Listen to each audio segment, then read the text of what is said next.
Xin chào tất cả các bạn hãy đến với kênh Chăm nha. Bây giờ mình sẽ giới thiệu tất cả các bạn cách làm slime nha.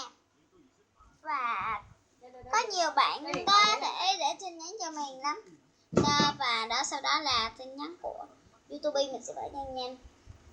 Bạn nó đề là: bạn ơi hãy làm cho mình cách làm slime đi. Bạn nó chỉ đề vậy thôi các bạn. Bây giờ mình sẽ vô phụ đề. Và bây giờ mình đã làm mới một slime đây các bạn. Mình làm được một cái làm slime kiểu này. Còn một cái nó sẽ này này. Giờ mình sẽ bỏ vô đây. Rồi bây giờ chúng ta bắt đầu làm nhé. Đầu tiên chúng ta phải có một chai hồ thôi. Mình để dàn 3 chai, mình lấy một chai là cháy 2 chai. Cô lấy một chai là cả 3 chai. Mình chọn 3 chai giống nhau ha các bạn. Để mình gấp được. Rồi bây giờ và chúng ta phải cần một chai hồ. Đây. Và sau đó là không. Đây là đi hảo của mình chứ lộn. Một bạn ở trên YouTube mình đã đọc cho các bạn nghe rồi. Còn một cái hữu nhất nữa là bạn nó đề là: bạn ơi hãy làm cho mình cách làm slime mà trước nhà mua gói màu đỏ nha. Các bạn hãy đến phải anime làm trước nha. Và bây giờ chúng ta bắt đầu nha.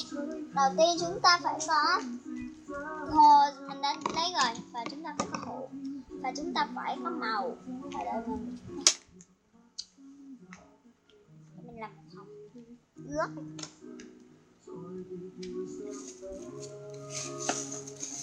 Đây mình đợi chút nha. Đây mình chút nha các bạn. Để mình đi thầy.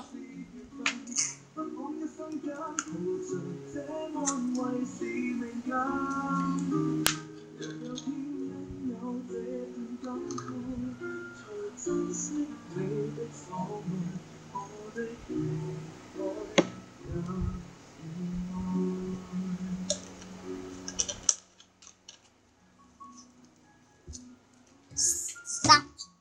Và các bạn phải có một ly nước nha các bạn. Ly nước. Mình để đây.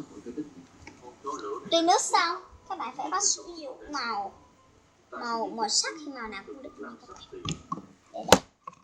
Và sau đó là một chai dung dịch cơ miệng. Sau đó kim tuyến đi, mình sẽ giới thiệu chai dung dịch cơ miệng sau. Chúng ta có như cái kim tuyến. Hỏi được gì rồi?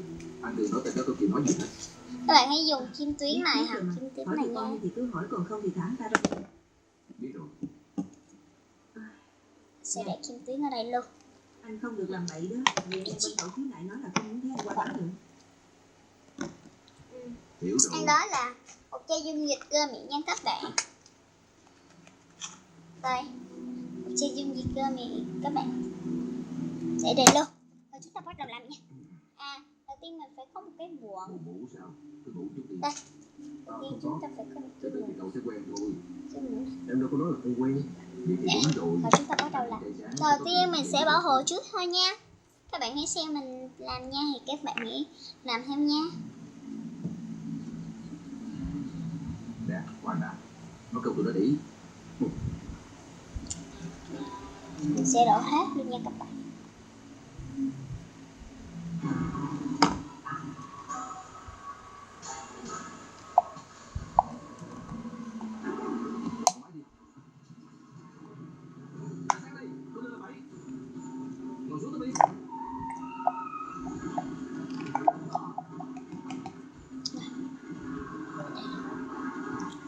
Chúng ta sẽ bỏ nước vô.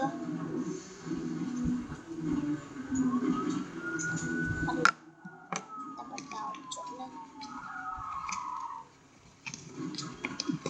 Và các bạn chọn, mình sẽ chọn màu hồng. Những cái nhạt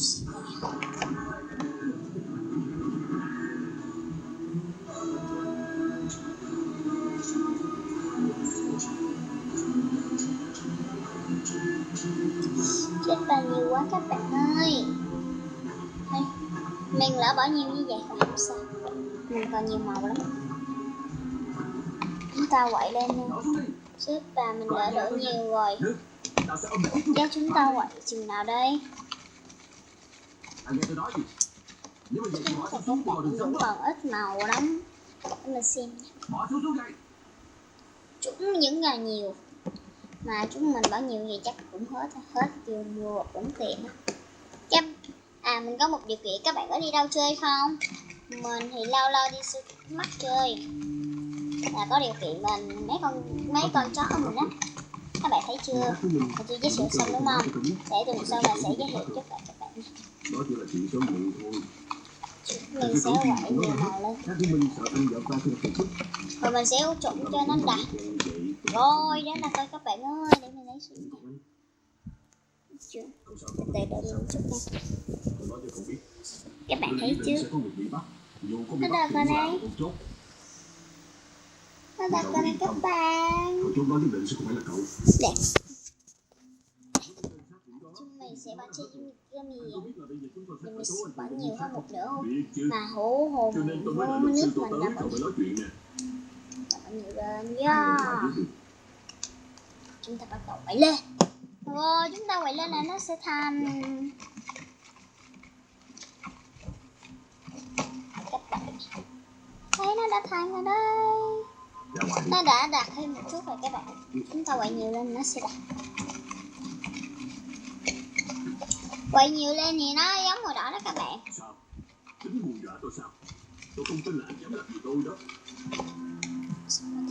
vào. Mình sẽ có thêm vào. Chết vào mình đâu bao nhiêu. Ở nhiều chúng ta làm nhiều. Nó đã đặt cái này các bạn. Có điều kiện là nó không uống. Anh đừng có làm bậy nha. Luật sư của tôi đang tới đây đó. Thêm một chút tí nữa. Luật sư của anh đang đến thì sao chứ? Có đến cũng không giúp được gì cho nhau. Đừng nói lộ gì. Sẽ quậy lên. Thấy các tôi bạn. đang muốn cho anh cơ hội đó. Tôi biết anh không phải là kiểu ngu. Lỗi còn bãi danh. Có thể về hai chừng này mà cả má của mình cũng biết. Nó đặt rồi. Chúng ta gờ nhẹ thì không sao. Để ngày mai bán. Chút rồi.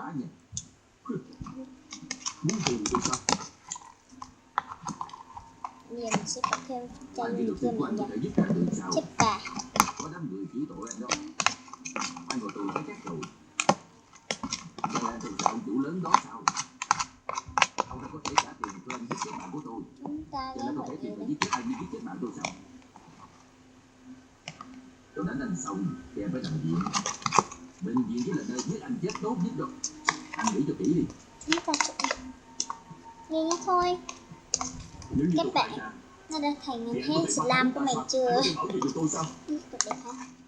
Mà mình đã làm màu hồng nó đẹp hơn rồi. Cái màu đỏ đấy các bạn. Màu hồng này thì nó đã đẹp hơn cái màu đỏ rất nhiều. Anh tưởng mình là ai chứ?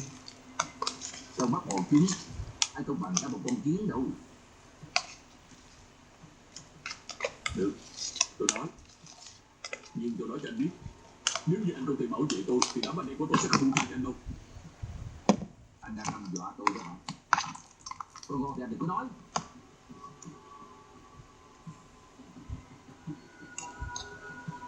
Người trả tiền cho tôi là từ Chí Diễn.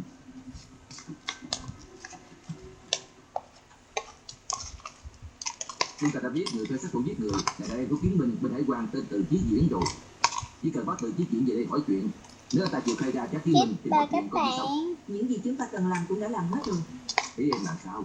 Vụ án này không liên quan tới chúng ta, là do đội chống tội phạm của ICAC phụ trách. Nhưng anh lại có được tình báo bắt Trần Sư Tử về đây, cho nên em mới cho anh tiếp tục điều tra. Bây giờ mọi chuyện đã làm rõ ràng rồi thì nên mang hết mọi chứng cứ qua cho người khác phụ trách. Đội chống tội phạm và ICAC có thể có đội gián đó, em mà giao chứng cứ qua đó thì sớm muộn gì cũng có chuyện thôi. Anh đừng vội vàng đưa ra kết luận phỉ báng các đồng nghiệp khác có được không? Nếu như anh đó có vấn đề thì sẽ có người điều tra ra thôi. Em thật sự không muốn nghe những lời này nữa đâu.